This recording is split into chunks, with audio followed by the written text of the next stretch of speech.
Ah, là normalement ça devrait à peu près fonctionner.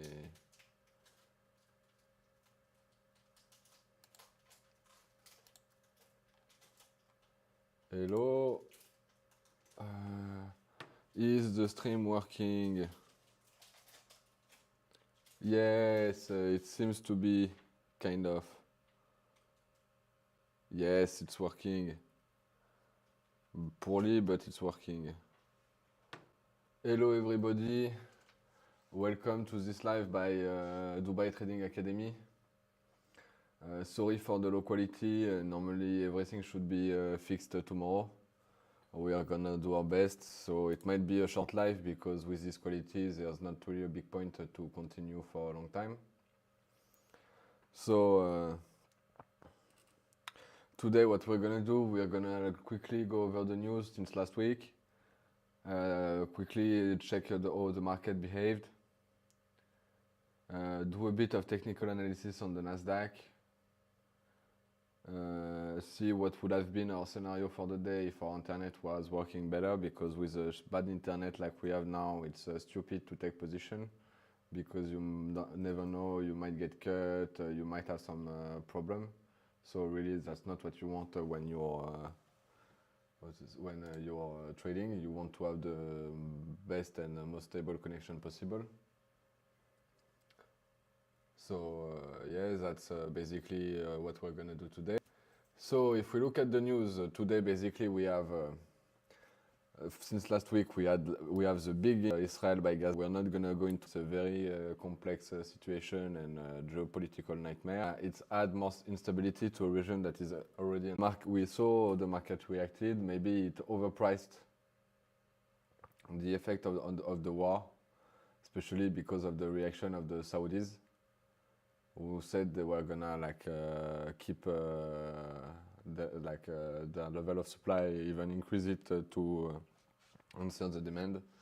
So we're gonna see that more in detail later when we talk. And it provides insight on the source process of the Federal Reserve Board, and it helps us anticipate the next monetary policy. Basically, what they say, the key. My computer. I'm gonna put it here. So basically it looks like that. It's like 10 page, two column, and it basically explain how they anticipate how they see the economic situation and how they anticipate the future market condition, and how they want to continue to pause and just keep the interest rate high for a longer time. We don't really have the exact. We're not inside their head, so we don't know what exactly they're going to do, but that's basically the market interpretation of this document. Otherwise, we had some, yesterday we had some inflation number with PPI and core PPI that were a bit higher than anticipated. We can see that the market corrected before going back up. Like I can show it to you somewhere there.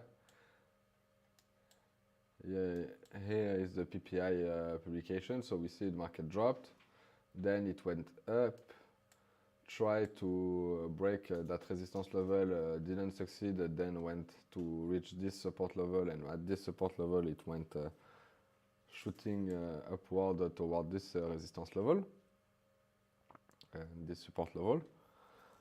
So we can see that even with strong inflation number, market seems the market CPI is here. The market dropped, but the Fed watch tools all seem to say that basically they're gonna maintain their interest rate for now. We see jobless claim is maintaining its level, same as it doesn't really affect the market. So that's basically it for the economical calendar.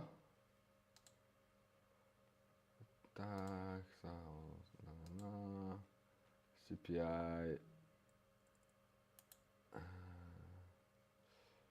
If we look at all of the market, we can see that equity, it's mostly in the green. So Europe is, Asia is really a lot in the green. 172 for Japan, 184 for Hang Seng or Hong Kong, Euro stock is 0.42% up, CAC 0.3, FTSE 0.72.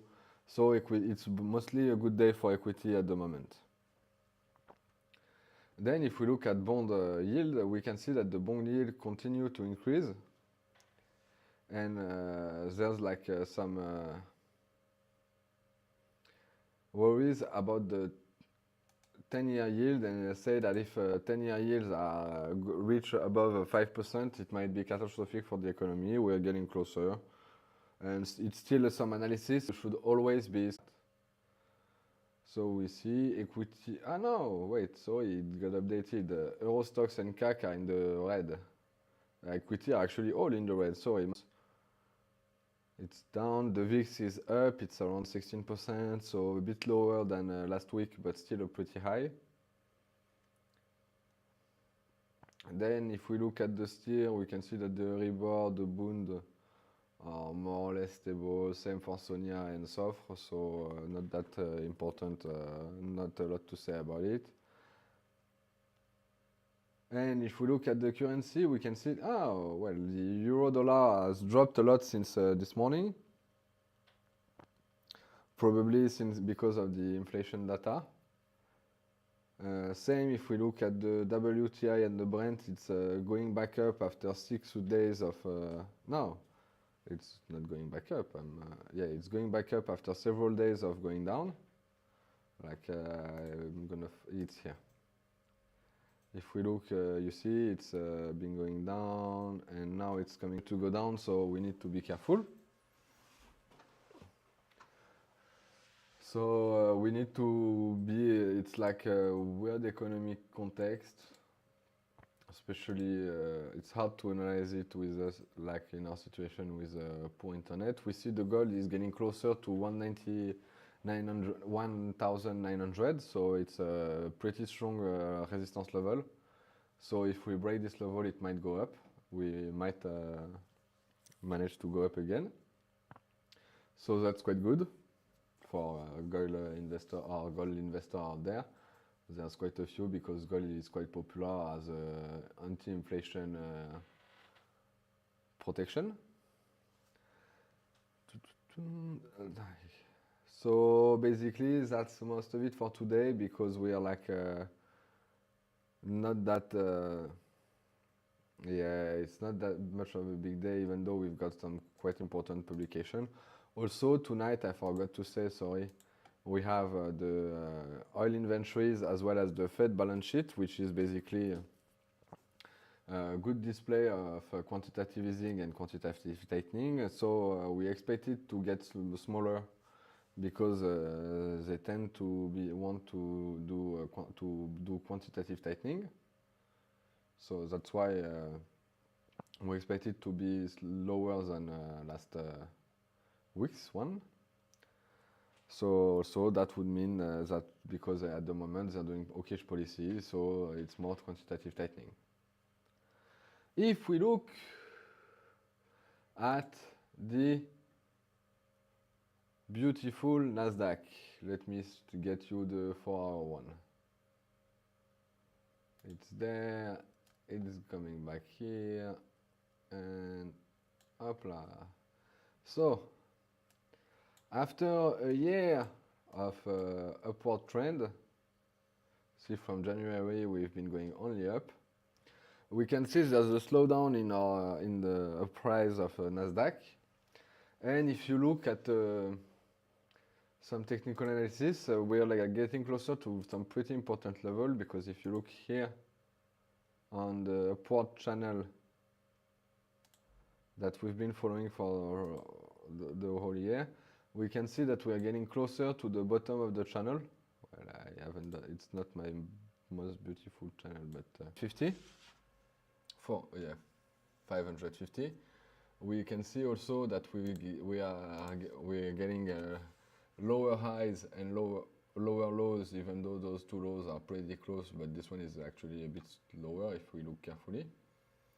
So we can say that it's basically breaking in the previous trend, and that we might